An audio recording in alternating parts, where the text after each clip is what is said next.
Esto es una bendición porque el tema de hoy es profético y cada vez que anunciamos proféticamente algo tocamos el shofar como anuncio del sonido de la trompeta de Dios.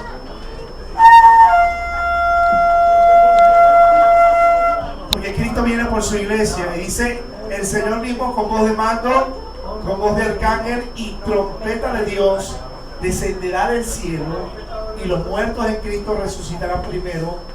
Luego nosotros los que vivimos, los que ya hemos quedado, seremos arrebatados para recibir al Señor en el aire y así estaremos para siempre con el Señor.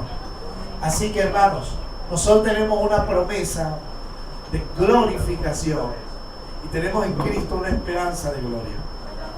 El tema de hoy le he cambiado el nombre y se va a titular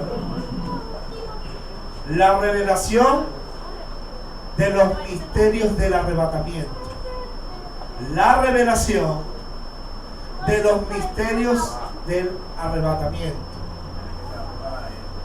Hermano, miren, la Biblia es la palabra de Dios, es la inspiración divina del Espíritu Santo. Ella es la revelación del misterio.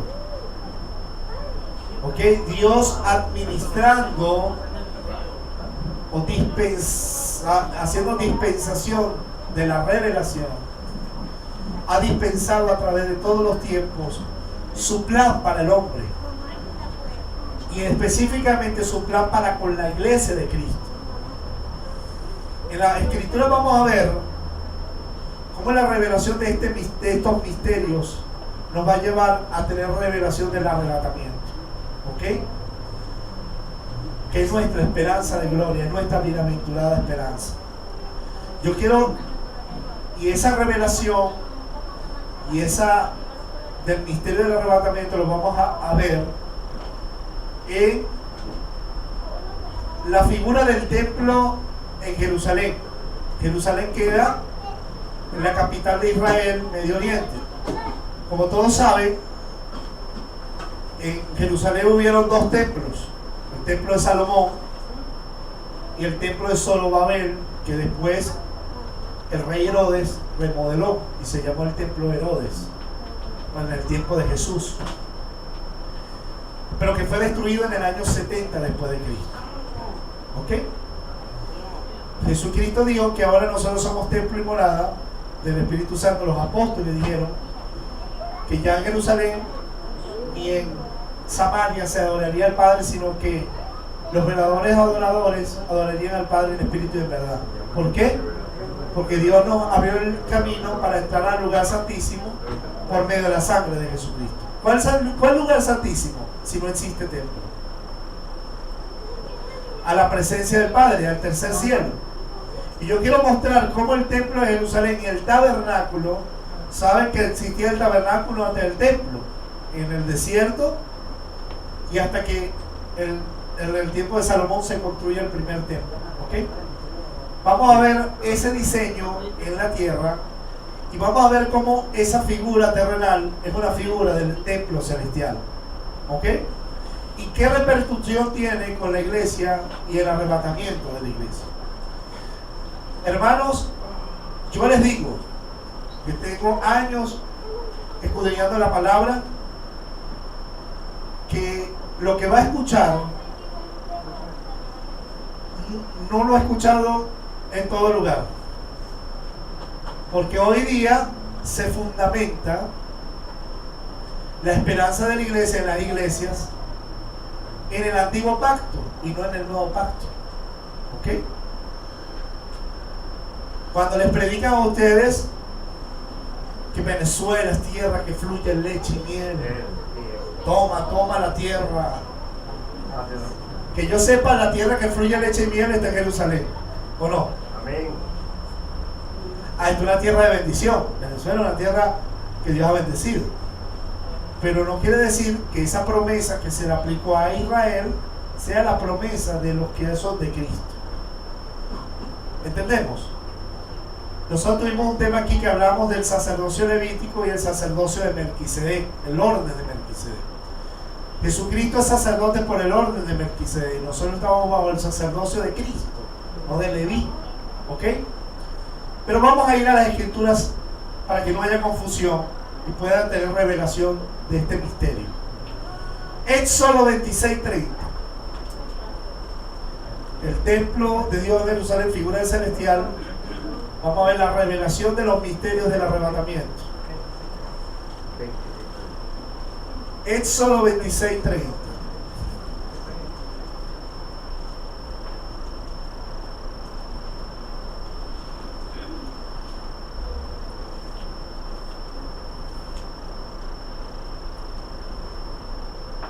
Gracias, Señor, por tu palabra. Ilumina el entendimiento, Señor. Da luz, entendimiento. Revélale el Evangelio. Gracias, Señor, por el Espíritu Santo. Amén y amén. Dice: bienvenidos, vale. Bienvenidos. Si quieren, por aquí hay puesto, fíjense para acá. Oye, qué bendición ver a esa familia hermosa. Hace que no importa que estamos en vivo, estamos en grabación, pero no importa, pasa. Bienvenido. Aleluya, siervo de Dios. Qué bueno verlo junto, vale. Entonces, por allá hay espacio. Si no hay espacio, bueno, tú sabes, nos paramos los viejitos. Sí, hubo espacio para todos.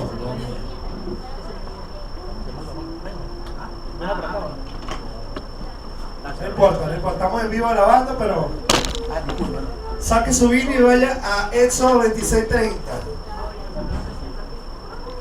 Vamos a ver el tema, la revelación de los misterios del arrebatamiento.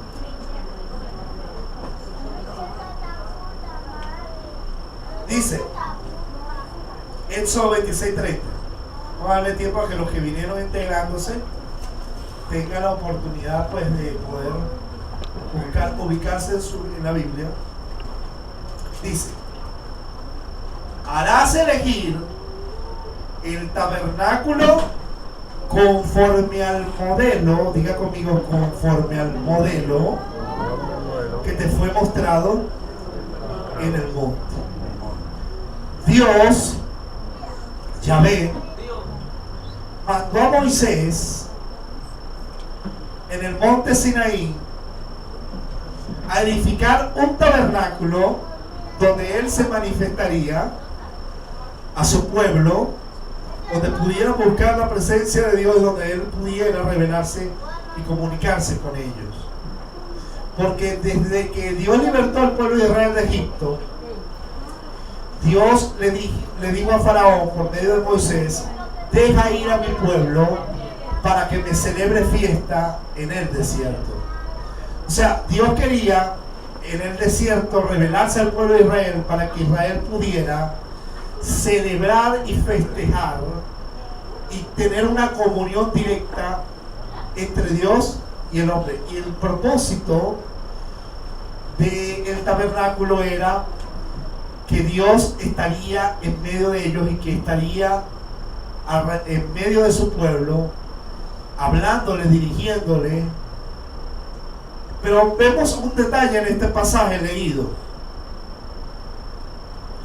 Y le dice: harás elegir el tabernáculo, pero no conforme al modelo que tú quieras, sino le dijo conforme al modelo, diga conmigo, modelo, que te fue mostrado en el monte. Dios le mostró en el monte a Moisés un modelo de cómo debía ser ese tabernáculo. Le dio medidas, le dio el material con que debía armar el tabernáculo, y puso a los servidores de la casa de Leví, de la casa de Aarón, para llevar, desmontar y armar el tabernáculo, y para que ellos ministraran en el tabernáculo de reunión. Era llamado el tabernáculo de reunión porque ahí el pueblo de Israel se reunía para encontrarse con Yahvé Dios. Ahora, la pregunta sería: ¿por qué Dios mandó a Moisés rigurosamente ¿ok? A confeccionarlo conforme a un modelo, ¿ok?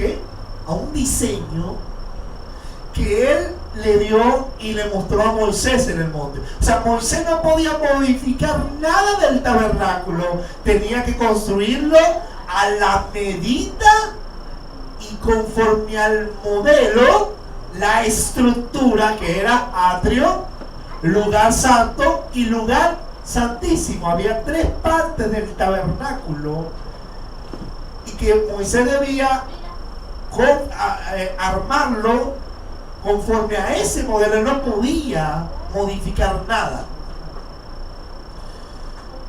Entonces, la pregunta sería también esta: ¿por qué Dios mandó rigurosamente a Moisés a elegir un tabernáculo conforme a un modelo que Dios le dio? ¿Será que Moisés podía hacer otra cosa que era diferente al modelo? No, porque estaría desobedeciendo el orden de Dios. Entonces, la pregunta sería: ¿será que Dios era perfeccionista? Dios es perfeccionista. No, Él es perfecto. Pero Él mandó a Moisés a hacerlo así. No podía salirse de ese patrón, de ese modelo. ¿Será que Dios sería perfeccionista? ¿O sería más bien que Dios quería revelar o anunciar algo proféticamente? Algo por venir y algo eterno. ¿Será que Dios quería mostrar a través del tabernáculo, donde Dios se manifestaría, lo que había en el cielo? ¿Será que sería un modelo del tabernáculo celestial? Eso es lo que vamos a descubrir por las Escrituras. ¿Ok? Dios no mandó a confeccionar a Moisés conforme al modelo porque Dios era perfeccionista, sino porque había un elemento profético, y era la idea de que Israel pudiera visualizar cómo Dios moraba y cómo Dios se manifestaba y cómo Dios habitaba en el trono. Porque Dios recibe adoración de los ángeles día y noche, que le cantan santo, santo, santo. ¿Ok?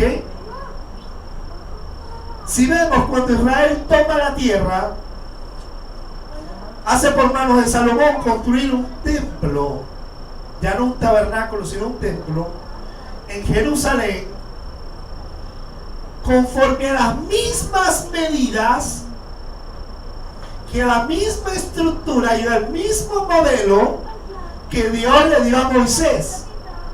O sea, aunque se le había agregado oro, habían hecho unas paredes gigantescas, seguía siendo el mismo modelo del tabernáculo. ¿Ok? Dios había establecido a Jerusalén como la ciudad donde Él había puesto su nombre. Por eso que cuando Israel fue sacado a la cautividad de Babilonia, tú puedes leer Jeremías, ¿ok? Nosotros podemos ver cómo ellos oraban, como Daniel hacía, abriendo las ventanas, y oraba con la vista hacia Jerusalén. 3 veces al día oraba. ¿Por qué con vista a Jerusalén? Porque Dios había puesto su nombre en Jerusalén, y allí estaba el templo, que aunque destruido había estado por Nabucodonosor, el primer templo, Dios seguía poniendo su rostro y había puesto en el sitio de su trono en Jerusalén, allí en Medio Oriente, ahí, en la capital que hoy mismo se están matando todos. ¿Okay? Uno puede ver en Primera de Reyes 5 y 6, usted lo lee en su casa, lo vamos a buscar ahorita porque es largo.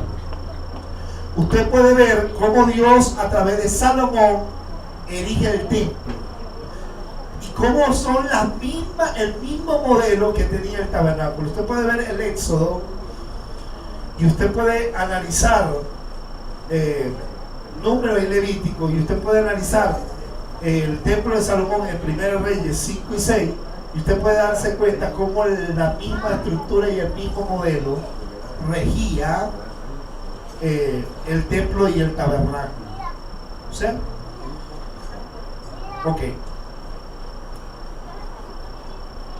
A diferencia del tabernáculo, el templo de Dios, llamado también la casa de Abba, Yahvé, se establecería en Jerusalén. En cambio, el tabernáculo iba rotándose donde el pueblo de Israel iba hasta que se establecieron en la tierra prometida, y allí construyeron el primer templo en los días de Salomón. ¿Ok? Y Dios estableció el sitio de su trono en Jerusalén. La Biblia nos indica que Jerusalén será el sitio del trono del Mesías Rey, el Rey de los judíos, Yeshua, Jesucristo, el Rey de Reyes y Señor de Señores. ¿Cuántos creen que Cristo vuelve por segunda vez? Eso lo dice la Biblia. Y dice la Biblia que Él reinará en Jerusalén, Zacarías 14, y la gente vendrá de todos lados a adorar al Rey. Que proféticamente la Biblia nos indica que Jesucristo reinará el milenio, los 1000 años, Apocalipsis 20 e Isaías 11, anótelo para que lo lean en su casa, desde Jerusalén. ¿Ok? Ahora bien, fíjense usted el templo Jerusalén. Aquí hay una foto que yo tengo, no sé si lo logran ver, cómo está estructurado el templo. Atrio, lugar santo y lugar santísimo. Estaba dentro del lugar santo y el lugar santísimo. ¿Ok? Aquí donde la gente podía entrar en el templo, y aquí adentro solamente podía entrar el sumo sacerdote y los sacerdotes, descendientes de Aarón. ¿Ok? Cuando Cristo murió, el velo del templo se rasgó y ahora todos tenemos entrada al lugar santísimo. Porque el templo de Jerusalén era una sombra del templo celestial, donde verdaderamente Dios habita. ¿Ok? Eso lo vamos a determinar. En el templo de Dios que Dios mandó a construir, habían habitaciones. ¿Usted sabía? En las habitaciones, ¿quiénes se quedaban? Los sacerdotes. Ellos ministraban día y noche, por lo tanto, ellos vivían dentro del templo. Estaban unas habitaciones para los alimentos, para los diezmos de los granos, a fin de que hubiera bastante comida para el año, para alimentar a los sacerdotes. Y la idea de esto era que ellos no tuvieran necesidad de salir de allí, sino que ellos estuvieran en la presencia de Dios día y noche. ¡Qué privilegio, hermano! Algunos vieron esto como una cárcel, pero para nada lo era. Era el privilegio de estar donde Dios mismo se manifestaba. Por eso el salmista David decía en el Salmo 27:4, él decía: prefiero un día en la casa de Jehová que 1000 años fuera de ellos. Y dice: Señor, déjame entrar en tu santuario para ver tu poder y tu gloria. O sea, había un anhelo de David de estar en la misma presencia de Dios. Y era un privilegio que tenían los sacerdotes de Leví. Había muchos que habían menospreciado esta bendición de ser la herencia de Yahvé o de Jehová. Ahora vamos a ir en 2 de Crónicas, capítulo 4, versículo 9, y vamos a ver que este templo tenía habitaciones. Estamos viendo la estructura del templo. En el tabernáculo también había tiendas para que los sacerdotes se quedaran en el templo. 2 de Crónicas 4:9 dice la Biblia. 9. También hizo el atrio de los sacerdotes. Diga conmigo: el atrio de los sacerdotes, y el gran atrio y las puertas del atrio, y cubrió de bronce las puertas de ella. O sea, Salomón construyó la palabra atrio significa habitación. Habitación para los sacerdotes. Mira la palabra sacerdotes en plural. Sacerdotes, había habitaciones para todos ellos. Amén. Las cámaras a ambos lados del templo eran las habitaciones para los sacerdotes y para el depósito de recipientes, utensilios y vestiduras que usaban en el templo. También se usaban para almacenar las ofrendas de grano. Así que todo se hizo conforme al modelo que Dios le dijo a Moisés y que tomó Salomón y construyó el templo, que esta vez ya no era movido, sino que ahora era fijo en Jerusalén. Si vamos a Primera de Reyes 6:38, yo le dije que agarre su Biblia porque vamos a movernos en la Biblia. Primera de Reyes 6:38. Y aquí vamos a ver cómo hay conexión entre el Antiguo Testamento y el Nuevo Testamento de una manera gloriosa. Primera Reyes 6:38 dice: y en el año 11º, en el mes de Bul, que es el mes octavo, la casa fue terminada con todos sus detalles y de conformidad con el modelo prefijado. O sea, ellos no le añadieron nada. Tomaron el modelo que había Dios prefijado a Moisés y lo construyeron con todos sus detalles y de conformidad con el diseño o modelo prefijado. De manera que la terminó de edificar en 7 años. El número 7 habla de término, de culminación perfecta. Ya lo vamos a ver porque la Biblia nos habla de 7 iglesias, 7 ángeles, 7 trompetas, 7 copas, 7 truenos, 7 ángeles, 7 copas de la ira. Pero uno puede ver el 7. El día 7, al séptimo día Dios terminó la creación y descansó. Al séptimo día Dios mandó el reposo.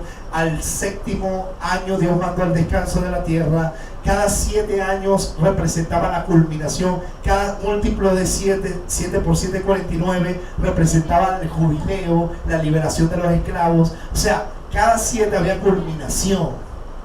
¿Usted entiende? ¿Usted está entendiendo? Así que el 7 habla una revelación profética. ¿Ah? Ahora, hay gente que quiere practicar la ley a manera de cumplimiento de la ley. La ley del antiguo pacto era sombra profética, ya lo vamos a ver. ¿Ok? Ya lo vamos a ir determinando. Es profecía. Dios mandó a practicarla para que cada año el pueblo pudiera anunciar proféticamente su cumplimiento. ¿Quién cumplía el cumplimiento de todas las cosas? Jesucristo. Jesucristo es el Señor del día de reposo. Él es el reposo de todos aquellos que creen y nos llevará al reposo eterno, donde nuestros cuerpos mortales serán transformados. Ya no habrá llanto, ni dolor, ni muerte. Pero eso lo quiero llevar más adelante, ¿ok? Sigamos en el orden profético que llevamos. Terminando su detalle de conformidad con el diseño prefijado, de manera que la terminó de edificar en 7 años. Ahora bien, ¿será que Dios necesitaba una casa para vivir? Por eso dice, ustedes tienen casa y yo no tengo casa. ¿Ah? Como los hombres. ¿Será que Dios necesitaba casa? ¿O será que Dios nos estaba anunciando algo? Eso es lo que vamos a determinar hoy. ¿Ok? Sabemos, hermanos, que toda la ley es sombra profética. Diga conmigo, sombra profética. Jesucristo dijo en Mateo, en el Sermón del Monte, que ni una jota ni una tilde de la ley pasará hasta que toda se cumpla. Diga conmigo, toda se cumpla, cumplimiento. O sea, la ley nos revela proféticamente un cumplimiento. ¿Ok? No dice que debemos guardar la ley para que seamos justificados. Dice, no pasará ni una jota ni una tilde de la ley hasta que toda se cumpla. ¿Qué es la ley? La ley es la Torá. ¿Qué es la Torá? El Pentateuco. ¿Qué es el Pentateuco? Los 5 libros de Moisés: Génesis, Éxodo, Levítico, Número y Deuteronomio. Los demás libros del Antiguo Pacto son profetas, llamados los profetas. Por eso se dice la ley y los profetas, que compone la Tanakh. ¿Qué es la Tanakh? El Antiguo Testamento, ¿ok? El Antiguo Pacto. ¿Estamos entendiendo? Vamos a ir a Colosenses, al Nuevo Testamento, y vamos a ver qué dice el apóstol Pablo. El apóstol Pablo fue fariseo, estudió con Gamaliel, uno de los maestros de la ley más prominentes de su tiempo, perseguidor de la iglesia, celoso de la ley, pero que recibió la revelación de Jesucristo y fue cambiado a otro hombre, fue mudado y fue llamado para ser apóstol a los gentiles. Ahora, vamos a ver qué Pablo dice sobre la ley y lo profético, ¿ok?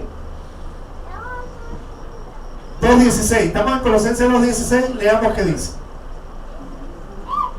Por tanto, nadie lo juzgue en comida, bebida, respecto a fiestas solemnes, la fiesta del Levítico 23, novilunio o días de reposo. Diga conmigo, nadie lo juzgue, nadie lo juzgue en comida, en bebida, respecto a las fiestas, no, lunas o días de reposo, Shabbat. ¿Por qué? Ya que el Shabbat era profecía y fue un mandato a Israel para anunciar proféticamente la culminación y la venida del reino de Dios. ¿Ok?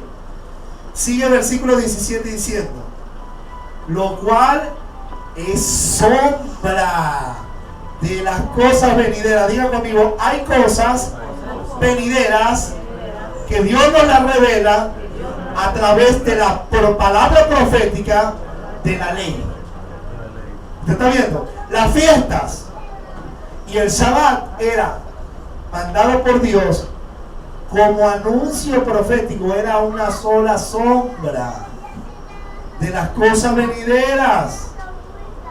Si usted ve, Cristo murió en la Pascua, Él fue el Cordero inmolado, cumplimiento de la Pascua, el Pesaj. Si vemos, Cristo fue sepultado, panes sin levadura, sin pecado. Cristo fue sepultado sin pecado. Cristo resucitó al tercer día, las primicias, el primogénito entre los muertos y el soberano de los reyes de la tierra. Pentecostés, la venida del Espíritu Santo, la ley en el corazón de los hombres, como había dicho Jeremías, del nuevo pacto. La sangre de Cristo es la sangre del nuevo pacto. Nosotros ya no regimos bajo el antiguo pacto. ¿Por qué? Porque la ley era sombra de las cosas venideras, pero la realidad es de Cristo. O sea, Cristo es el cumplimiento de esa sombra profética. Por eso no tenemos que guardar la ley en el sentido de las fiestas, Shabbats y nada de eso. ¿Por qué? Porque Cristo era ese. ¿Está viendo? La realidad es de Cristo. La ley, las ordenanzas de la ley eran sombra y Dios la mandó a practicar de manera perpetua, pero como anuncio profético. Ahora, ¿qué hacemos nosotros en la cena del Señor? El pan y el vino, la carne y la sangre, la Pascua. Comemos del... Cristo dijo, el que no come mi carne y no bebe mi sangre, la carne, el cuerpo, el pan y el vino. Nosotros que anunciamos en la Pascua que Cristo fue sacrificado por nuestros pecados. Cristo en la Pascua instituyó la cena del Señor con sus discípulos. Mateo 27. Usted lo puede ver. Nosotros hemos enseñado aquí en la cena del Señor ese respecto. Ok. Veamos algo. Próximamente voy a dar un tema sobre la fiesta y el cumplimiento profético. Ok. Veamos el Hebreos capítulo 8, versículo 5. Así que no se dejen juzgar por nadie, que usted no guarde el Shabbat, que se ve para el infierno, nada de eso. Cristo es el cumplimiento y es quien nos justificó. Amén. Y después yo le voy a mostrar algo, ya después le daré a los que creen que hay que guardar el Shabbat, como los apóstoles en Hechos capítulo 15 mandan a los gentiles a no guardar la ley solamente, a no comer cosas ahogadas de sangre y guardarse sin mancha del mundo. Después no nos puso otra cara. Guardarnos de los ídolos también. Que son figura y sombra de las cosas celestiales, de tal manera que el tabernáculo, el templo, es una figura de lo que hay en el cielo, una figura profética. ¿Está viendo? ¡Wow! No es que Dios era perfeccionista, es que Dios estaba anunciando proféticamente, revelando lo que había en el cielo. Dios no necesitaba casa en esta tierra. Dios le dijo a Israel: me va a construir casa. Si los cielos de los cielos de los cielos no me pueden contener, mi grandeza, Dios llena todo. Sin embargo, Dios, haz casa porque yo voy a revelar lo que hay en el cielo. ¿Ah? La ley nos revela lo que hay en el cielo, hermanos. Hebreos 10:1.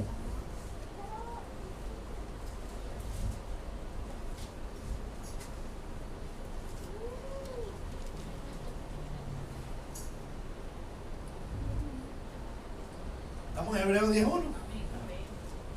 Porque la ley, teniendo meramente una sombra, la ley, la Torá, el Pentateuco, los 5 libros de Moisés, teniendo meramente una sombra de los bienes destinados a venir, o sea que no han venido. La ley nos revela una sombra de los bienes, digan conmigo, de los bienes destinados a venir, no la imagen misma de las cosas. Solamente era sombra profética, anuncio profético, no la realidad de las cosas. Yo no entiendo cómo hay cristianos que todavía quieren judaizar, negando la cruz de Cristo. Una cosa es estudiar la ley y mirar su cumplimiento o anunciar su cumplimiento, y otra cosa es guardar la ley para medio de justicia. Es profecía, no es la imagen misma de las cosas. Nunca puede la ley perfeccionar a los que se acercan por medio de los mismos sacrificios que se ofrecen continuamente cada año. O sea, la ley nunca podrá perfeccionar porque es solamente una sombra de los bienes destinados a venir, no la imagen misma de las cosas. Raya esa palabra, no la imagen misma de las cosas. Hay que estudiar la ley, porque ahí nos revela Cristo, el cumplimiento de Cristo y nuestra gloria. ¿Ok? La ley nos revela el reino del Mesías, el sacrificio del Mesías, del Cordero de Dios. Por eso dijo Juan el Bautista: aquí el Cordero de Dios que quita el pecado del mundo. El Cordero sacrificado la sangre rociada de la ley. ¿Okay? Así que Yahvé no necesitaba una casa en la tierra porque el cielo es su trono. Lo que Dios quiso que se hiciera un templo era para revelarle a su pueblo lo que había en el cielo y las bendiciones que iban a tener allá arriba. Aleluya. Lo que pasa es que Israel no todos entendieron. Y lo vamos a leer porque por eso dice que por eso tropezaron en la piedra de tropiezo, porque andaban en la ley por obras y no por fe. Nunca vieron la ley como profecía, sino como elemento de justicia, como práctica. Y todavía los del judaísmo hacen eso, porque niegan que Cristo es el Mesías. Pero eso no quiere decir que Dios haya desechado a su pueblo, y lo vamos a tocar un poquito más adelante. ¿Ok? Pero vamos a ver algo aquí. Vamos al libro de los Hechos, capítulo 7, versículo 44. ¿Qué dice Esteban a los fariseos, a los del templo?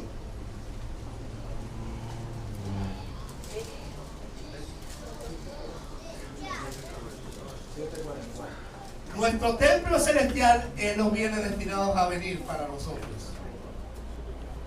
Aleluya. Porque es una sombra de las cosas celestiales. Hechos 7:44 dice: tenían nuestros padres el tabernáculo del testimonio en el desierto, como había ordenado el que le hablaba a Moisés, para que lo hiciera conforme al modelo que había visto. Después de recibirlo, nuestros padres a su vez lo introdujeron con Josué al tomar posesión de las naciones que Dios arrojó de la presencia de nuestros padres hasta los días de David, que halló gracia delante de Dios y pidió encontrar un tabernáculo para la casa de Jacob. Pero Salomón le edificó a casa. Aquí está el templo. Salomón le edifica a casa. 48.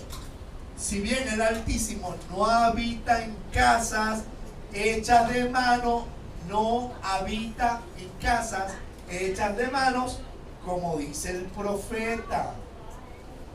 El cielo es mi trono. Diga conmigo: el cielo es el trono de Dios, y la tierra estrado de mis pies. ¿Qué casa me edificaréis?, dice el Señor. ¿O cuál es el lugar de mi reposo? O sea, la gente pensaba que Dios habitaba en el templo. O sea, Dios mandó construir el templo porque necesitaba casa. No, porque el cielo es su trono. ¿Dónde está Cristo sentado ahorita? A la diestra del Padre, en el trono de Dios. Pero entonces, ¿por qué mandó a elegir un templo que no necesitaba? Precisamente porque quería revelar lo que había en el cielo y los bienes destinados a venir. Aleluya. Entonces, versículo 50. ¿No hizo mi mano todas las cosas? Como yo necesito casa. Hebreos 8:1.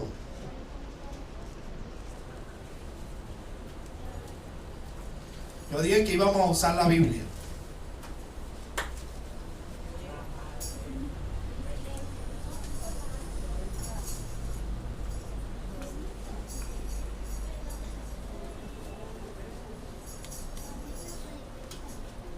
Estamos en Hebreos 8:1. Leamos la palabra.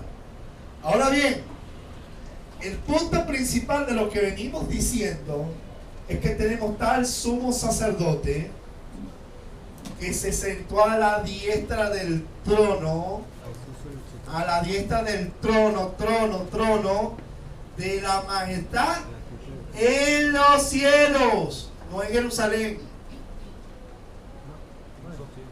¿Quién es el sumo sacerdote? Jesucristo.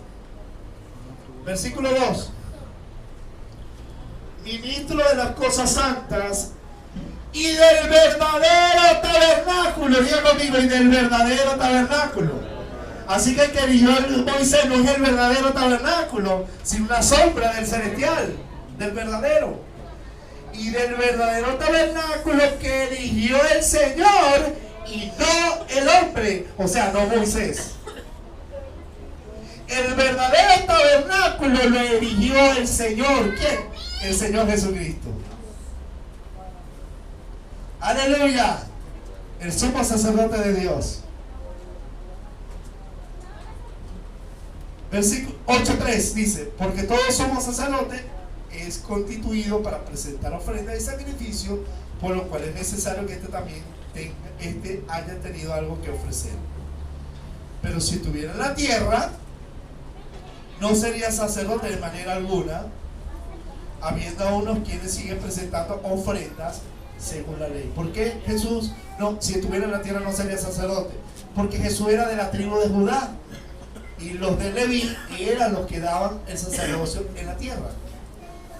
Pero el verdadero sacerdocio no es el terrenal, sino el celestial, el del orden de Melquisedec, no el orden arónico. El orden arónico era solamente una sombra. Aleluya.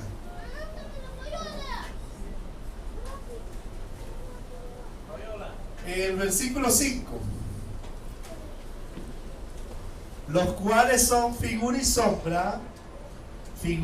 sombra de las cosas celestiales, de lo que hay en los cielos. Como le fue advertido Moisés cuando estaba por terminar el tabernáculo, pues dice, mira, le dice, haz todas las cosas que según el modelo te fue mostrado en el monte. Así que lo del monte y el tabernáculo y el templo es figura y sombra del verdadero templo, del celestial, que eligió el Señor, y no Moisés, no ningún hombre, no Salomón, Dios, el Señor. Versículo 6: pero ahora ha obtenido un ministerio aún superior al de Aarón, por cuanto también es mediador de un mejor pacto. Diga conmigo, mejor pacto. Mejor pacto. ¿Hay algo mejor que el antiguo pacto? Sí. El antiguo pacto es sombra, no es la verdad, es profecía. Es la palabra de Dios, pero es profecía. Aleluya, que debemos estudiar, que debemos meditar, pero que de ninguna manera debemos fundamentar nuestra esperanza en ese pacto.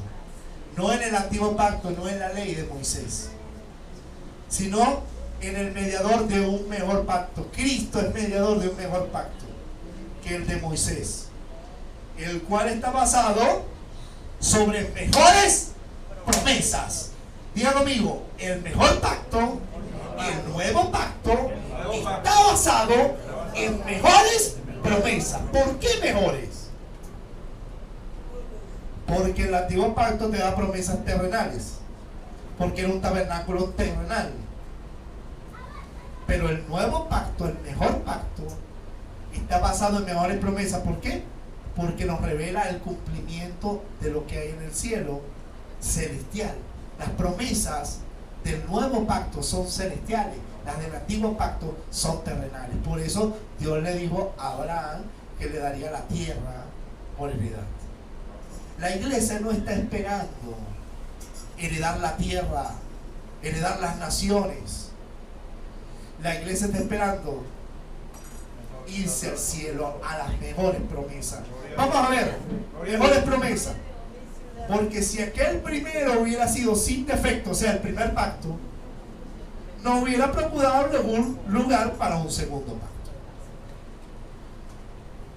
Porque reprochándolo dice: he aquí vienen días, dice el Señor, en que estableceré para la casa de Israel y para la casa de Judá un nuevo pacto.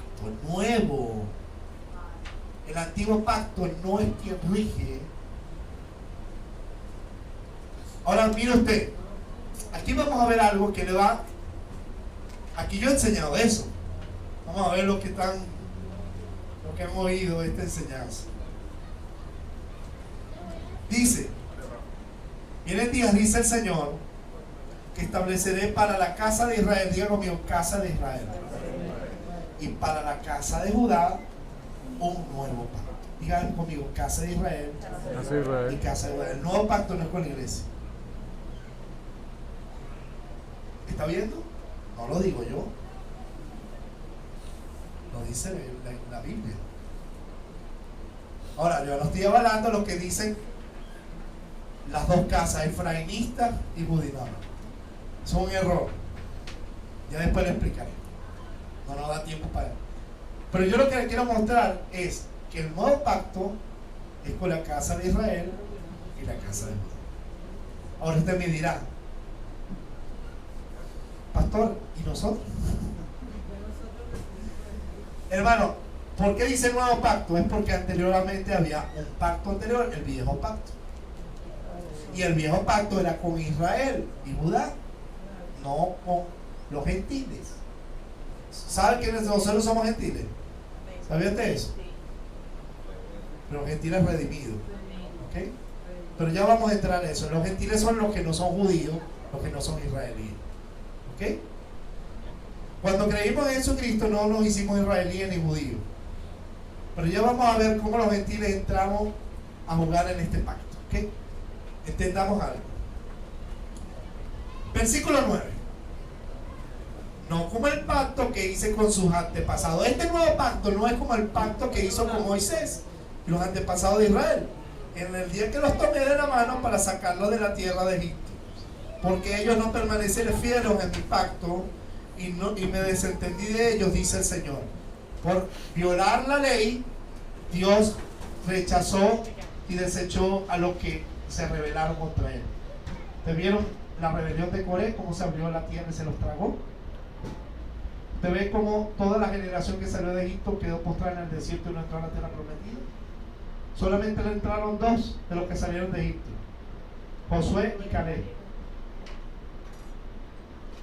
Y los hijos de esa generación que se había multiplicado durante 40 años en el desierto. Casi una generación. ¿Me entiendes? Y todavía Israel siguió violando su pacto a través de los tiempos. Y eso no quiere decir que Dios los haya desechado, ¿ok? Sino que Dios hizo un nuevo pacto con ellos. Hizo otro pacto que está basado en mejores promesas. ¿Cuál es ese pacto? La sangre de Cristo. ¿Ok? Pero veamos algo. Versículo 10. Por lo cual este es el pacto que haré con la casa de Israel después de aquellos días, dice el Señor. Pondré mis leyes en su mente y las escribiré en su corazón. Ya no en una tabla de piedra, como la Torá. Y les seré por Dios y ellos me serán por pueblo. ¿Cuándo ocurrió esto? ¿Qué me dice? Shavuot, Pentecostés. Dios le entregó la ley en el monte Sinaí en Pentecostés a Moisés. Y en el nuevo pacto, los que creyeron en Jesús, en la sangre de ese nuevo pacto, los que estaban en el día de Pentecostés, vino el derramamiento del Espíritu Santo, y por primera vez el Espíritu Santo vino a morar dentro, como morada. Y Dios escribió la ley en sus corazones. El cumplimiento de la ley es el amor. Porque el que ama a su hermano no codicia a la mujer de su prójimo, no roba nada de su prójimo. El que ama a su hermano no habla falso testimonio contra su prójimo, cumplió la ley. El amor, el fruto del Espíritu es amor, gozo, paz. El Espíritu de Dios en el corazón de los hombres llegó en Pentecostés, cumplimiento de la sombra profética de la Torá. ¿Estamos viendo? El nuevo pacto, ahora la ley está en el corazón. ¿Ok? La ley de Dios, la santidad, el amor. ¿Ok? Entonces veamos algo interesantísimo.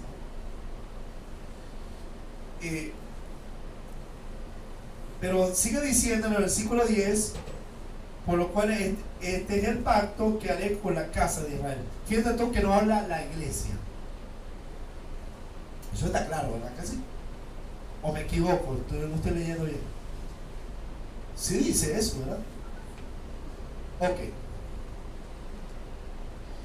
Versículo 11. Y ninguno enseñaré a su conciudadano ni ninguno a su hermano, diciéndole: conoce al Señor, porque todos me conocerán, desde el menor hasta el mayor, porque seré propicio a su iniquidad y nunca jamás me acordaré de sus pecados. Está hablando de la purificación de los pecados. Al decir nuevo, ha declarado anticuado el primero. ¿Tiene vigencia para nosotros el antiguo? Para nosotros está viviendo el nuevo, hablando de Israel. ¿Ok? Escuchen esto. No que el antiguo no haya que desecharlo, no. Sigue siendo profecía y todavía no se ha cumplido todo, porque falta el reino de Dios, los profetas. Entonces, hay 3 fiestas de Israel que todavía no se han cumplido, las 3 fiestas del Señor. Son las trompetas, Yom Kippur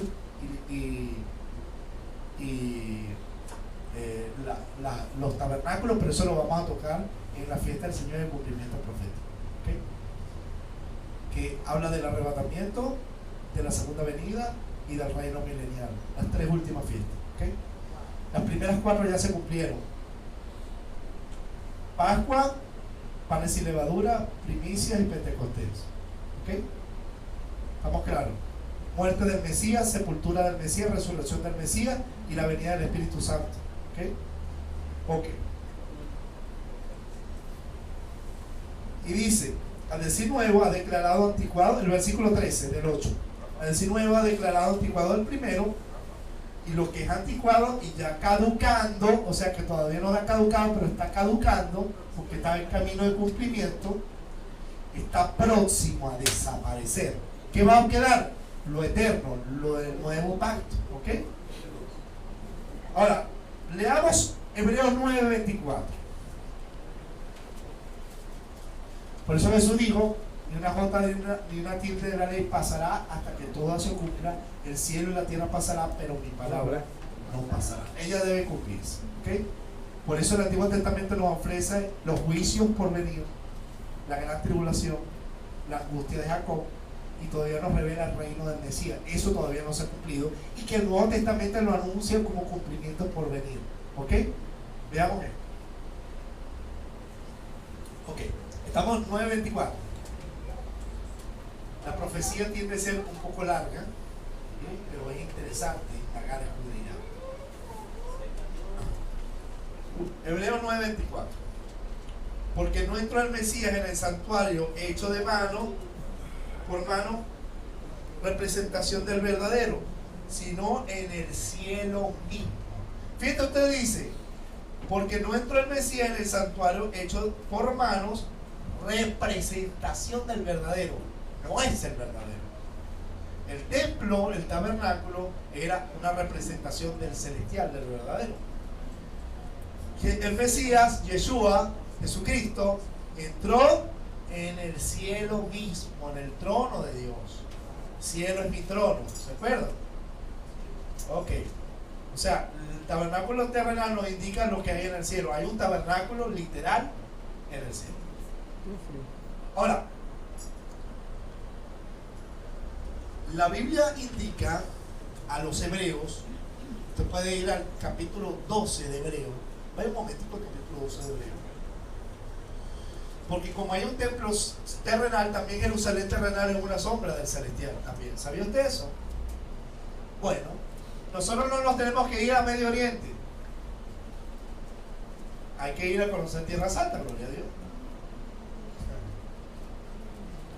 Pero nosotros no nos vamos a Jerusalén terrenal. Préstame ahí, varón de Dios, para ver el versículo. Vayan al versículo.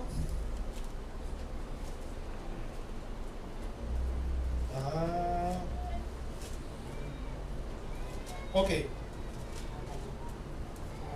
Versículo 18. Préstame ahí para leer. No lo tengo aquí. ¿Estamos en el versículo 18? 12:18 de Hebreos dice: porque no había acercado al monte que podía palpar y que ardía en fuego, la oscuridad a las tinieblas y a la tempestad, al sonido de la trompeta y a la voz que hablaba, la cual los que la oyeron rogaron que no se le hablase más, porque no podían soportar lo que se le ordenaba. Si aún una bestia tocara el monte, sería apedreada o pasada con dardo. Y tan terrible era lo que veía que Moisés, hablando del monte Horeb, dijo: estoy espantado y temblando. Sino que habéis acercado, diga conmigo, habéis acercado al monte de Sión, a la ciudad del Dios vivo, Jerusalén, la celestial, no la terrenal. Usted podrá seguir leyendo ahí. La Biblia nos habla de la nueva Jerusalén, que está en el cielo. Oh, Jerusalén. Usted sabe que Melquisedec era rey de Salem y sacerdote del Dios Altísimo. Jesucristo es sumo sacerdote según el orden de Melquisedec. Hebreos, usted puede leer el libro de Hebreos capítulo 7 en adelante, en su casa. Pero Melquisedec era rey de Salem. ¿Sabe quién es Salem? Jerusalén. Jerusalén. Antes de ser Jerusalén, cuando Abraham, Génesis 12, él celebra el pan y el vino con Abraham, tipo de Cristo. El pan y el vino, el cuerpo y la sangre. Y usted sabe que Jesucristo es el rey de la Jerusalén celestial. Aleluya. Y que va a reinar en la terrenal por el mandamiento del reino davídico, 1000 años nada más. Pero después Apocalipsis 22 dice que la Jerusalén celestial desciende del cielo en los cielos nuevos y tierra nueva, no en esta tierra. O sea, que Cristo va a volver a reinar 1000 años para Israel como el rey de los judíos, y de Israel reinará todas las naciones de la tierra. Pero eso no es el fin. El fin está en la nueva Jerusalén celestial, en los nuevos cielos y tierra nueva. Vamos a seguir anunciando esto. Nosotros podemos decir, hermano, que estamos fritos nosotros. ¿Quién es judío aquí? ¿Quién es israelí? Alza su mano. O porque tengamos la bandera de Israel aquí somos israelíes. Nosotros oramos por Israel y bendecimos a la nación de donde salió El Salvador. Y oramos a Venezuela, por Venezuela, que es nuestra nación. Y la salvación llegó desde Israel hacia todas las naciones. Eso es lo que anunciamos. Pero nos podemos dar cuenta que el nuevo pacto no es con la iglesia, es con la casa de Israel y la casa de Judá, que Dios puso el corazón, la ley en el corazón de ellos. ¿Quiénes estaban en el día de Pentecostés? ¿Gentiles? No. Los discípulos, ¿quiénes eran? Gentiles, judíos, de las 12 tribus, uno por cada tribu, 12. No es que el G12 tiene tus 12 discípulos porque es el modelo de Jesús. No, un discípulo por cada tribu, eso es lo que representaba. Porque Pedro en el día de Pentecostés ganó en una predicación más de 3000 personas. Entonces él pasó a los 12. Yo me puedo ganar uno y no por eso no estoy haciendo el modelo de Jesús. Hermano, mire algo. Tenemos que entender que Dios vino a predicar primeramente a los de su pueblo Israel. Cuando la sirofenicia, ella le dice: Señor, ayúdame, que mi hija está postrada en cana con un demonio atormentándola. Y el Señor le dijo: no es posible agarrar el pan de los hijos y dárselo a los perrillos. Los gentiles, Sirofenicia, Siria y Fenicia. Ella era del Líbano y Siria, era gentil. Los hijos eran Israel. ¿Entiendan esto? Ahora bien, Dios le dio perra. Y Dios: sí, Señor, pero aún los perros comen de la migaja que cabe de la mesa. Le sacó el milagro. Wow, mujer, grande es tu fe. Hágase como tú has querido. Y le sacó el milagro. Los gentiles éramos considerados perros. ¿Usted sabía eso? Un judío no se podía mezclar con un gentil. ¿Usted sabía eso? Por eso que Israel tiene celo, rechaza el evangelio, los judíos, por la salvación de los gentiles. Pero yo lo voy a explicar. Celos. Ahora bien, Frío. El día de Pentecostés lo que había gente de todas las naciones, pero eran judíos, que fueron a Jerusalén. ¿Para qué? Para celebrar el Pentecostés. Era una fiesta de la Torá. ¿Usted entiende? Del Levítico 23. Ahora, ese nuevo pacto estaba basado en mejores promesas celestiales. Vamos a Primera de Pedro, capítulo 1, y esto lo hemos estudiado a reventar aquí en esta iglesia, y lo seguiremos enseñando, porque va Dios añadiendo gente que viene llegando nueva y no ha escuchado sobre esta promesa. ¿Ok? Primera de Pedro 1:1. No lo vamos a leer desde el 3, sino del 1. Pedro era apóstol a los judíos, a los de la circuncisión. ¿Sabía usted eso? Mientras Pablo era a los de la incircuncisión.